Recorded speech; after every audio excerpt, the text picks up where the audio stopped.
Қайырлы күн баршаңызға. Бүгін сіздерге осындай өте дәмді лагманның рецептін бөлісемін. Үй жағдайында ресторандағыдай лагманды дайындайтын боламыз. Ол үшін бізге керекті заттар: ет, жанду, капуста, тұрып, болгар бұрышы, қызыл, жасылдан 2 данадан және де чеснок керек болады. Майымызды қыздырып, етімізді салып, жақсылап қызарғанша қуырып аламыз.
Етіміз қуырылып болды. Енді үстіне пияз, чеснок салатын боламыз.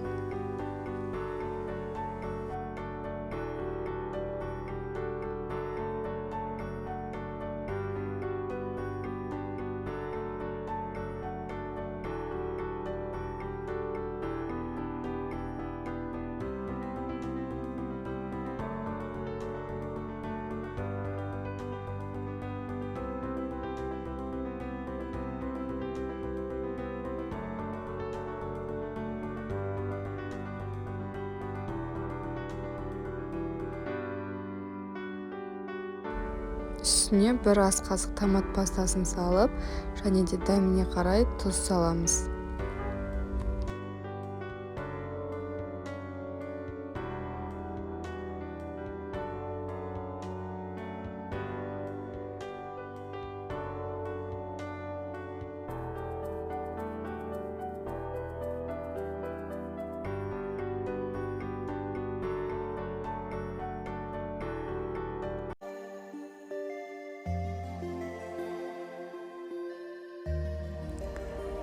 Содан соң үстіне болгар бұрышын саламыз.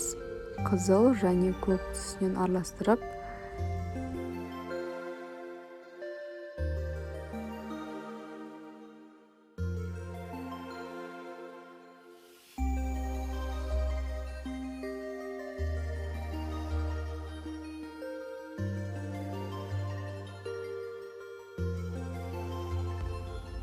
енді кезекте үстіне капуста мен ақ тұрыбымызды саламыз.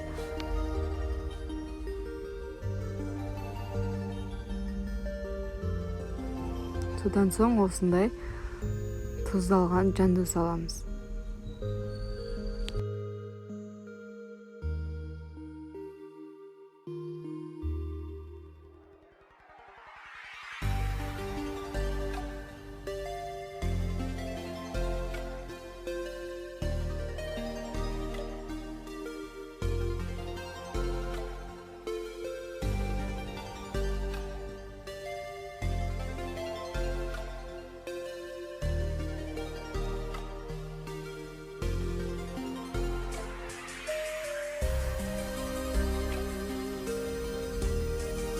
Үстіне соя соусын құямыз. 2-3 ас қасық құйып, кішкене араластырып жібереміз.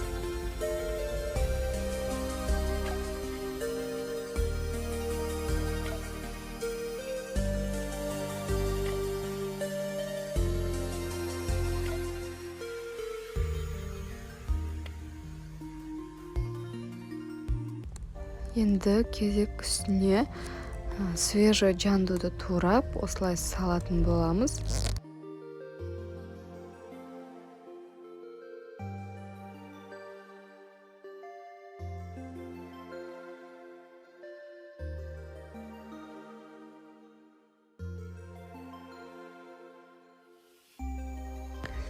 Осымен қуырылып болды. Енді үстіне суын құйып 35-40 минутқа баяу отқа қойып қоямыз.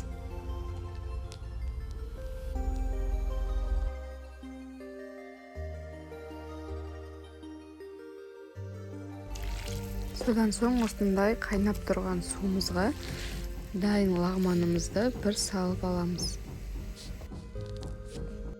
Міне осымен подливіміз дайын. Лагманымызды салып, үстіне подливін құйып, ұсына беруге болады. Осымен тамағымыз дайын. Ас болсын.